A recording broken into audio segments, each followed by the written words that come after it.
Que a graça e a paz do Senhor esteja contigo. Estamos de volta para mais uma lição da Escola Bíblica Dominical, desta feita estudando a revista Conectar Mais Jovens da editora Betel, nesse segundo trimestre de 2023, que traz por tema Pentateuco, a aliança de Deus com uma nação sacerdotal. E a lição de hoje é a lição de número 7, que traz por título Moisés, um homem chamado por Deus. O texto de referência está registrado em Êxodo, capítulo 2, do versículo 1 ao 10. O versículo do dia diz: Pela fé Moisés, já nascido, foi escondido 3 meses por seus pais, porque viram que era um menino formoso e não temeram o mandamento do rei. Pela fé Moisés, sendo já grande, recusou ser chamado filho da filha de Faraó, conforme registra Hebreus, capítulo 11, versículos 23 a 24. A verdade aplicada diz ainda: a história de Moisés nos inspira a entender que a chamada é uma exclusividade divina ao homem. Cabe a ele a decisão de aceitar. Então nós vemos aqui que a chamada de Deus para o homem é exclusividade, né? Não é uma coisa que eu desejo fazer ou quero fazer e vou fazer. Então nós vemos que Deus chama Moisés, Deus escolheu Moisés e Deus capacita Moisés para uma missão. Então nós vemos aqui que a chamada é uma exclusividade de Deus. Agora, compete a mim, compete à pessoa que é chamada a aceitar, né, essa chamada, tá? Porque você tem aí a liberdade de escolher se quer ou não quer. Amém? Agora, se oferecer, aí já é outra história. Meus queridos irmãos, os objetivos da lição são 3, e o primeiro deles é conhecer sobre a vida de Moisés, o segundo, pontuar as fases da vida de Moisés, e o terceiro, enfatizar a fé e a obediência de Moisés a Deus. A nossa oração hoje é para que tenhamos líderes como Moisés, que zelem por uma vida de comunhão e devoção e obediência e fidelidade ao chamado divino. Louvado seja o nome do Senhor. A introdução vem dizendo que Moisés foi chamado por Deus para libertar o povo de Israel do Egito. No começo, ele achou que seria feito pela força de seu braço, chegando a matar um egípcio, mas com o tempo entendeu que a libertação viria pelo poder sobrenatural de Deus. Então, muitas vezes a gente se empolga um pouco e acha que a gente pode dar uma mãozinha para Deus, né? E achamos que já entendemos tudo e que agora é só avançar. E não é bem assim. É Deus que capacita, é Deus que chama, Ele capacita. E nós temos que estar debaixo, né, do poder de Deus, debaixo da unção do Espírito Santo, para que possamos fazer segundo a vontade de Deus e não segundo a nossa vontade. Por outro lado, falar o que Deus manda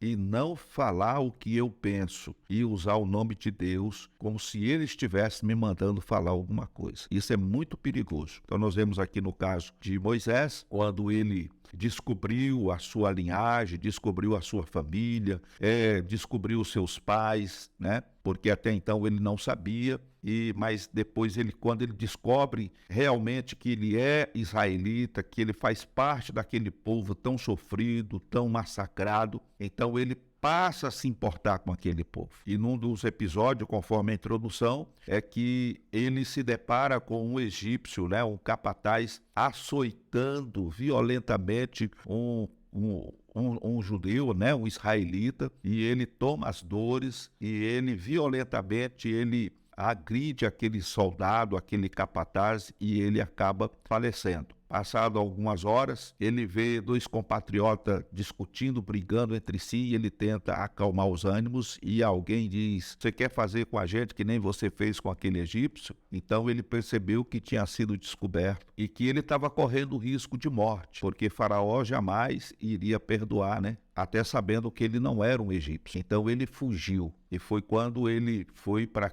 aquela região de Midian, conforme relata o texto, e lá, 40 anos depois, ele recebe o chamado de Deus para voltar ao Egito, para libertar o povo. Agora não seria na força do seu braço, né? Mas seria na força e no poder do Senhor. Louvado seja o nome do Senhor Jesus. Por mais que os momentos e as circunstâncias estejam contrárias, os propósitos de Deus não podem ser frustrados. Então, isso aqui é um ponto é o ponto-chave, e isso aqui realmente é fato, que quando Deus promete, quando Deus fala, a sua palavra não cai por terra e as suas promessas não falham, ok, meus queridos? Então nós precisamos estar atentos àquilo que Deus tem falado para nós, aquilo que Deus tem prometido para nós. O que Ele prometeu para mim e para você, para a igreja, Ele vai cumprir. Jamais vai ser frustrado, porque Deus, Ele não mente, Deus não engana, ok? O nosso Deus é fiel e verdadeiro. No entanto, tudo vai acontecer no tempo de Deus. Então nós temos aqui no primeiro ponto, o nascimento de Moisés. Nós vemos aqui, meus irmãos, quando a gente olha para a história, Moisés, ele nasceu num ambiente que estava contaminado pela ira de Faraó. Segundo o relato bíblico, o Faraó que sucedeu aquele que era amigo e que foi o rei de José, ele não conheceu José e talvez não procurou conhecer. E nós sabemos que a história nos mostra que o povo de Israel cresceu muito ali no Egito e multiplicou ou triplicou, de modo que esse faraó ficou assustado e ficou com muito medo de haver um levante, uma revolta, alguma coisa, e esses israelitas tomarem o poder. Então, qual foi a brilhante ideia desse faraó? De matar todos os bebês, hebreus. Todos os bebês deveriam ser mortos e lançados no rio Nilo, para serem ou devorados pelos crocodilos, que existia muito. A história aponta que havia muitos crocodilos no rio Nilo, ou morrerem afogados. O fato é que eles deveriam preservar apenas as meninas. E nesse contexto nasce Moisés. E segundo o relato, o comentário, Joquebede e Arão, eles conseguem manter essa criança com eles por 3 meses. E passando esses 90 dias, eles percebem que não é mais possível permanecer com aquela criança escondida. Então Joquebede, ela tem uma ideia, ela tem um sentimento, e eu acredito que isso também foi uma provisão divina, um direcionamento de Deus. E ela faz ali um cesto, e betuma aquele cesto, arruma bonitinho ali com uma cobertinha, tudo certinho, e coloca aquele bebê dentro e solta no rio. Agora ele estava à mercê de Deus, ele estava ali sob a proteção de Deus, e Deus decidiria qual seria o seu fim. E a irmã de Moisés, Miriam, ela vai pela margem, olhando o que ia acontecer com o bebê. E de repente, segundo o relato bíblico, a filha de Faraó, a princesa, está tomando banho ali no Nilo junto com as suas servas, e ela ouve o choro da criança. E ela pede que imediatamente alguém vá ali pegar e ver o que está acontecendo. E trouxeram até a presença dela. E quando ela olha para aquela criança, ela se apaixona. É paixão à primeira vista. E como ela era estéril, ela não podia ter filhos, ela adota aquela criança, mesmo sendo avisada pela sua serva que aquela criança era hebreia e que ela não poderia ficar com ele porque o pai dela tinha ordenado que todas as crianças do sexo masculino deveriam ser mortos. Ela descumpre a determinação do pai e diz: não, esse aqui vai ser o meu filho. E imediatamente Miriam se aproxima dela e diz: olha, se a senhora vai criar esta criança, ele precisa de amamentação. E eu conheço uma pessoa que tem leite, pode amamentar. E imediatamente aquela princesa entrega a criança para a mãe, para a verdadeira mãe, que era Joquebede, e ela passa a criar aquela criança, sendo agora filho adotivo da princesa, mas passa para ele, conforme o relato bíblico, todas as diretrizes e orientações de Deus. E quando ele já estava grande, desmamado, então ele vai para o palácio. E ali ele recebe todas as instruções que eram necessárias para um príncipe, todo o conhecimento, ele passa a integrar a elite real. Ele se torna um grande guerreiro, um grande arquiteto, porque ele cuidava de toda a parte de construção ali que o faraó estava construindo. Enfim, ele se torna um príncipe, não sendo ele egípcio, mas ele é criado como tal e recebe todas as honras como um príncipe. Louvado seja o nome do Senhor. E um dia, ele descobre que ele não é egípcio. E ele passa a procurar a sua família, ele passa a procurar saber quem eram os seus descendentes. E ele descobre depois que os seus descendentes eram o povo que estava sendo massacrado ali, trabalhando de sol a sol, debaixo de chibatada. E nesse período, o povo estava sofrendo demais. Então ele passa agora a trabalhar pelo povo. Ele passa agora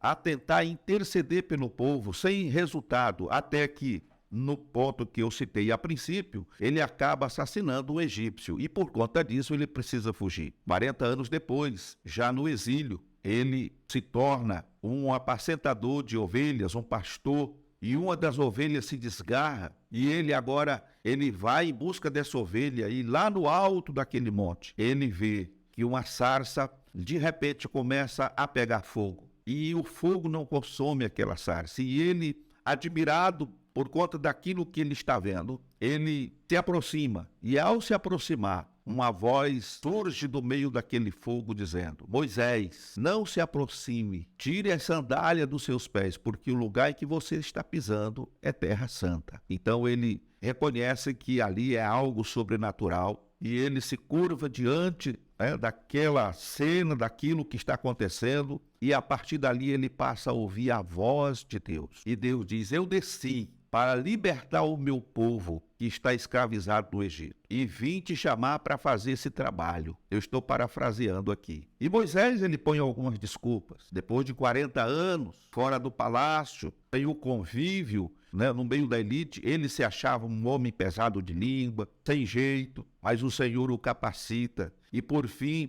prepara Arão, que era o seu irmão, para que os dois juntos pudessem fazer esse trabalho e cuidar da libertação do povo de Israel. Pois muito bem, nós vemos aqui que uma criança que deveria ser condenada à morte, ele é preservado por Deus e vai viver no palácio do inimigo número 1. Até porque quando eu falo inimigo número 1, nós fazemos alusão ao inimigo das nossas almas. Nesse particular, Faraó se tornou inimigo número 1 do povo judeu, do povo hebreu.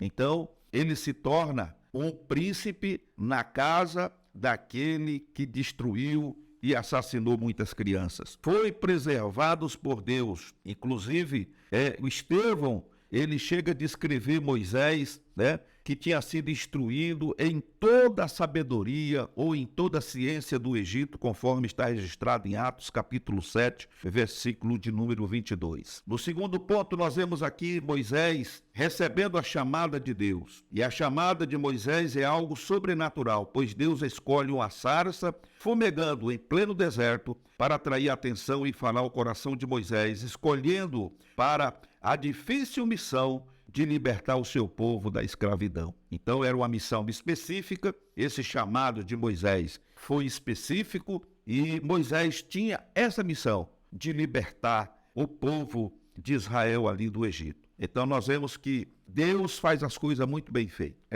Provavelmente, isso é o meu pensamento, que se Moisés não tivesse sido preservado por Deus, não tivesse recebido toda a instrução, conforme o próprio Estevão relata, eu acredito que ele não teria capacidade, intelectual para se tornar o líder daquela nação e tirá-los da terra do Egito. Mas Deus, na sua presciência, ele prepara Moisés, ele dá o escape a Moisés, ele livra Moisés dos crocodilos e da mão do faraó, ele pega a filha de Faraó como protetora. Esta criança é criada no palácio, recebe toda a instrução, ele se torna alguém preparado para todas as funções necessárias e, então, portanto, depois de 40 anos na escola do deserto, ele está preparado e pronto para fazer o trabalho que Deus precisava. E Deus se apresenta a Moisés dizendo: eu ouvi, ou eu tenho ouvido o clamor do meu povo, e eu desci para livrá-los. Então chega um momento em que o povo,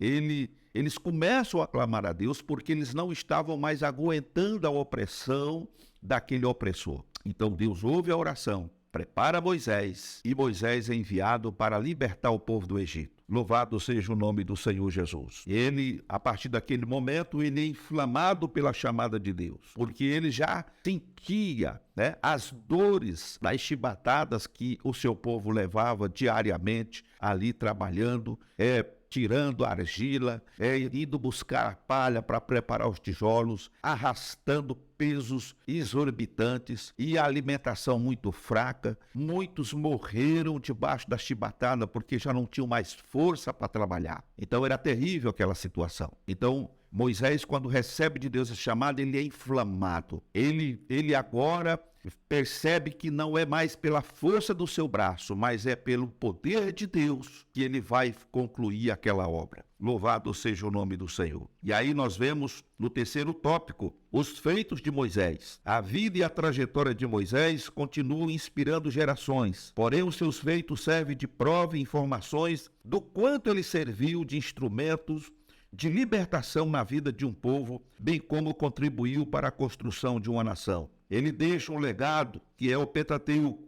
Então, como já estudamos em lições anteriores, o Pentateuco é composto de 5 primeiros livros da Bíblia: Gênesis, Êxodo, Levítico, Números, Deuteronômio, e através das revelações de Deus dadas a Moisés, temos conhecimento acerca da criação do mundo, da existência de Deus e da formação dos povos e nações do mundo antigo. Dentro do judaísmo, estes livros representam a Torá, que significa ensinamentos, instrução ou lei. A Torá contém um manual de conduta para o judaísmo, onde pequenos trechos são lidos 3 vezes por semana, dentro das sinagogas em dias específicos. Então nós vemos aqui, e sem esse conhecimento intelectual, e sem a unção do Espírito Santo, que com certeza era uma constante na vida de Moisés, ele não teria tido condições de escrever esses 5 livros, retratando, relatando em pormenores tudo aquilo que Deus fez. Louvado seja o nome do Senhor. Então ele deixa para nós um grande legado, sim. Ele deixa para nós porque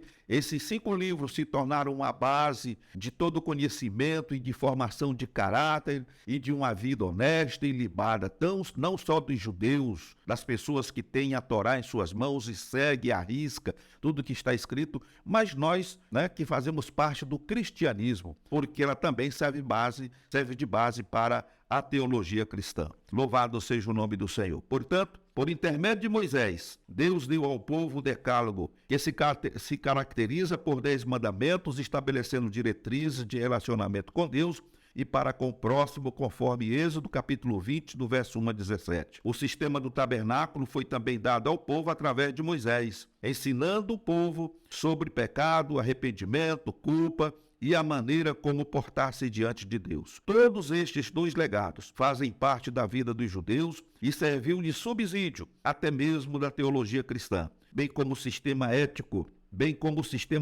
do Novo Testamento. Moisés é citado em várias passagens do Novo Testamento como alguém que foi preponderante na construção da história do cristianismo. Portanto, meus amados irmãos, Deus é quem chama, Deus é quem escolhe, e aquele que ele chama e escolhe, esse é capacitado para fazer aquilo que apraz o Senhor. Louvado seja o nome do Senhor, que o povo hebreu, ou o povo de Israel, um dia saiu do Egito, atravessou o Mar Vermelho, os seus inimigos ferozes foram destruídos nas águas do Mar Vermelho, e eles puderam do outro lado cantar o hino da vitória. Portanto, concluindo, diz aqui: por mais que exista uma conspiração contra os projetos de Deus, nada pode impedir o agir de Deus na história em cumprimento aos seus intentos. Nada pode impedir a mão de Deus de operar ao nosso favor. Portanto, meu querido irmão, minha querida irmã,